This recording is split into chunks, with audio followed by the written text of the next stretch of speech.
Why did you do this? The Goa'uld are conquerors, nothing more. Not worthy of worship or sacrifice. You are the first to come along with powers that approach theirs. Powers? You are strong. Perhaps strong enough to destroy them.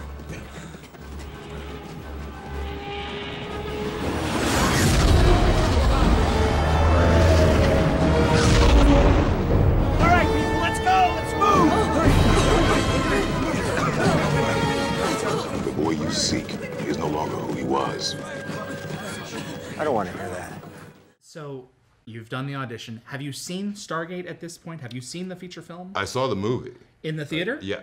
Oh, I saw really? the movie, yeah. What did you think of it? I thought it was fantastic. Yeah? I thought it was You know, one thing that it's, and I think this was a critique of many people, was that it ended like, hey, we're out of money.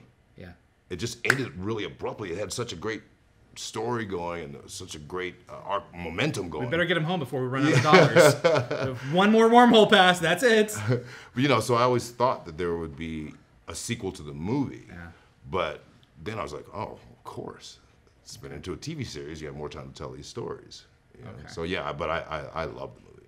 Okay. So you immediately connected what you had seen with the material that you're looking at here and realized, you know, there's a potential here. Well, the potential, yes. But I then rewatched the movie before my audition, and there was really no clue how to play Jaffa because they didn't really speak. You know, so I was kind of like, wow, okay, I really get to create this guy. Yeah, and you were recognizing that the soldiers that you saw, even though those were humans in the movie, I'm going a little nerdish on it, they were essentially what the Jaffa were. Right, So, right, okay. right. Where did you start really developing the alien nature of the character? Did it begin when you were reading those first few pages of Your Friends? Did it start in the auditioning room?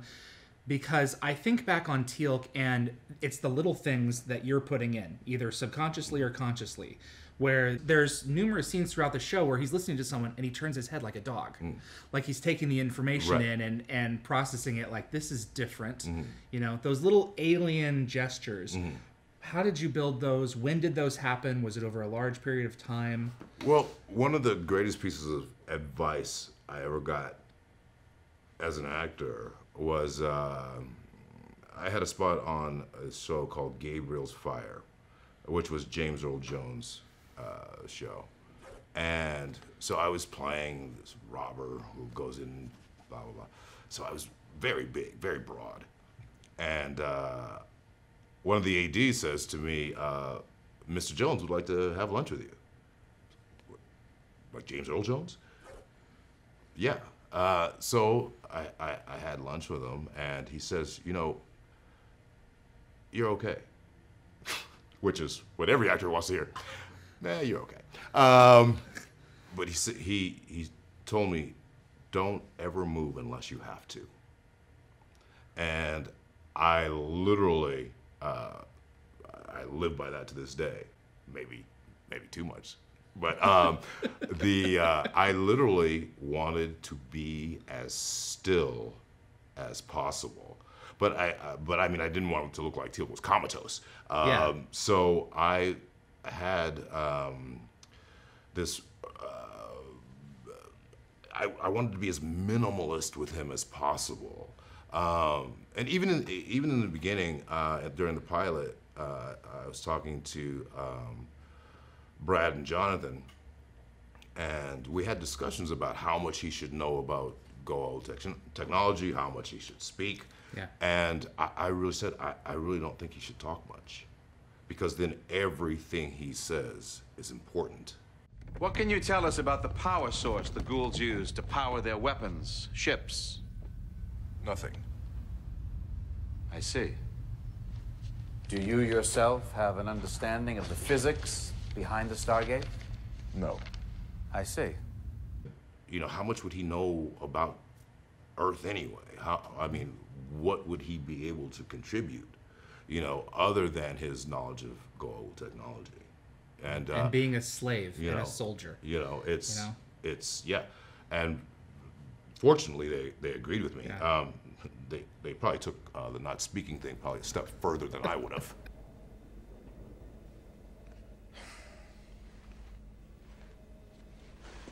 you know.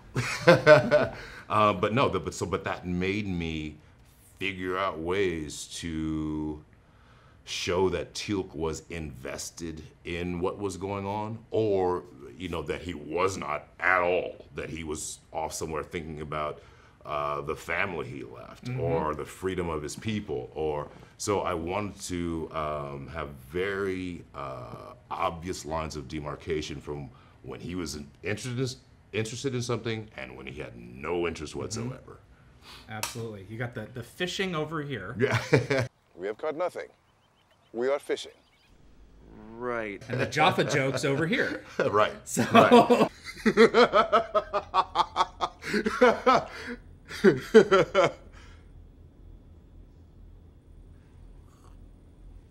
Okay, after Set was supposedly killed in ancient Egypt along with all his minions. But you know, but also it's knowing that we had 44 episodes. One of the things we talked about was let's not bring them along too quick, because we have 44 episodes. Yeah, you had 2 seasons guaranteed out of the gate. That we knew, and then after the pilot aired, we knew we had 2 more seasons. 2 more.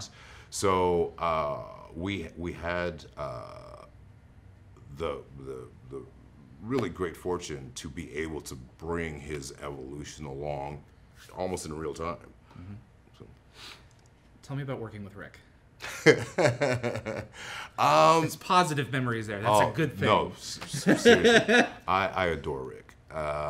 You know, in the beginning, it was, as you can imagine, I mean, you know, he, for me, especially, you know, MacGyver was part of the American lexicon, you know, and so there was a bit of, not a bit, I mean, let's be honest, it was Rick and you 3, you know? Yeah. So, but Rick never put up those walls that, you know, I think first week, you know, he said, hey, if you ever want to, you know, come to my palace of a motorhome, watch sports, talk, whatever. Hockey. Yeah, hockey. Don't hesitate. Yeah. So, you know, it was an open door policy from day one. And you know, much has been made of the onset camaraderie, not just with the cast, but with the crew also, cast and crew. And there was no, you know, in Hollywood, there's such a hierarchy. There's, you know, the crew can't talk to you, you know, whoever, you know, blah, blah, blah. There was never that from day one. And that tone was completely set by Rick and Michael Greenberg about, hey, get to know each other, get to know each other's names, get to know, and you know, and that's exactly what it was. You know, it truly was a very collaborative place. Sounds like a recipe for success. I mean, you only did 10 seasons, but I mean, you tried. So. But no, he was great to work with. So if we just consider there's no chance... There is a chance, O'Neill. 24 minus 12. If I place myself in an extremely deep state of Kelnareem, my heart rate will decrease, and our oxygen requirement will be lowered considerably.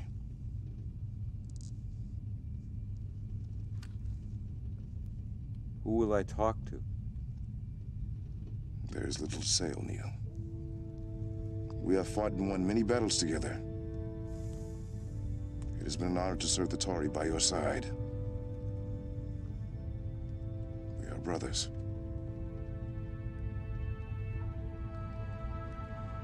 Wow, that's, Is there anything you wish to say, O'Neill? What could I possibly say after that? Back at you. If we are to die, we die well.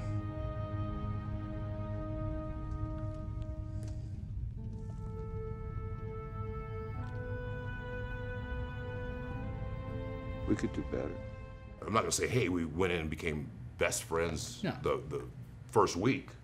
You know, it took time, but I learned so much from him, and so much of how I conduct myself, not only set-wise but business-wise, As a man? is very much due to really cataloging stuff that I learned from Rick. My first interview ever over the phone for anything that I worked on with Stargate was Amanda. And to this day, I'm so grateful to her because she is one of the most genuine people that I've ever had the chance of knowing. Not pretentious at all. Tell me about working with her. You know, I came from LA. Okay. And at that time in my life, people like her didn't exist. Someone who just wanted nothing from you and would do everything to make sure you're okay without wanting anything in return. I just didn't know many people like her, you know, and I certainly didn't know any actresses like her. Yeah. Hell, I didn't know any actors either. Yeah. But it was almost off-putting because I kept waiting for the shoe to drop. 20 years later, it never has. Never has. You know, my kids are, two of my kids are back in Vancouver. My son, working with Martin Wood. Amanda left her home. Now, this is just a couple weeks ago. Left her home, goes to set just to say hi and give my son a hug. It's, you know, truly one of the most lovely, giving, unselfish, charming, beautiful people I've ever met. I'm gonna go pick up Cassie. Major Carter. I have pondered what I would say were I given the chance. Really? But I believe it would be best if it came from you.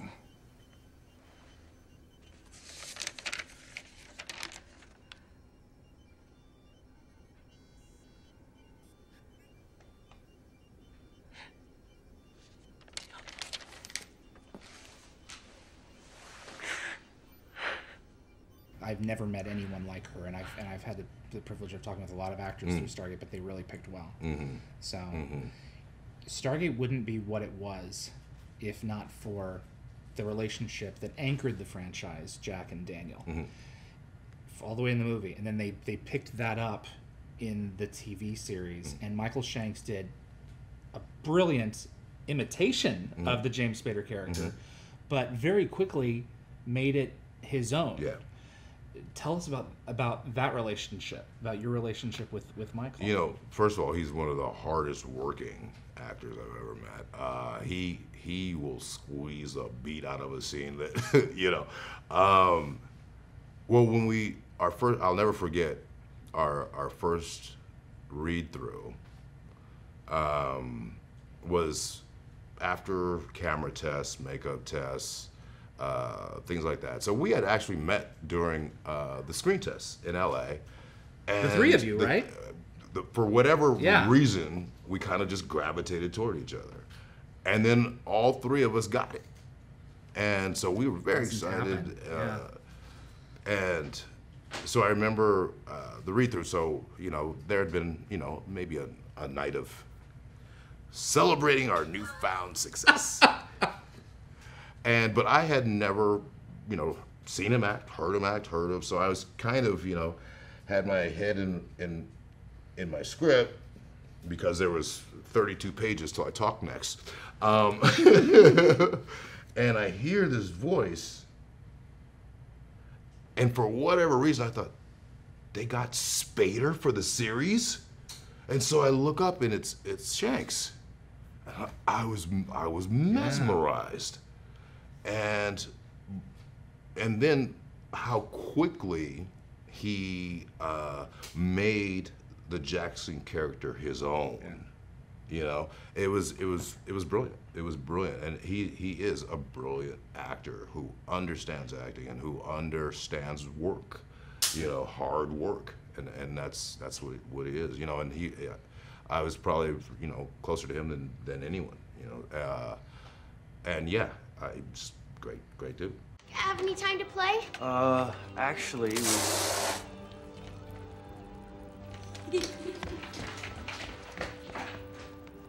guess we shouldn't have loaded it, huh?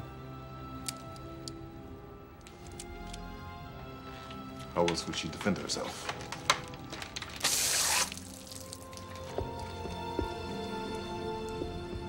How else?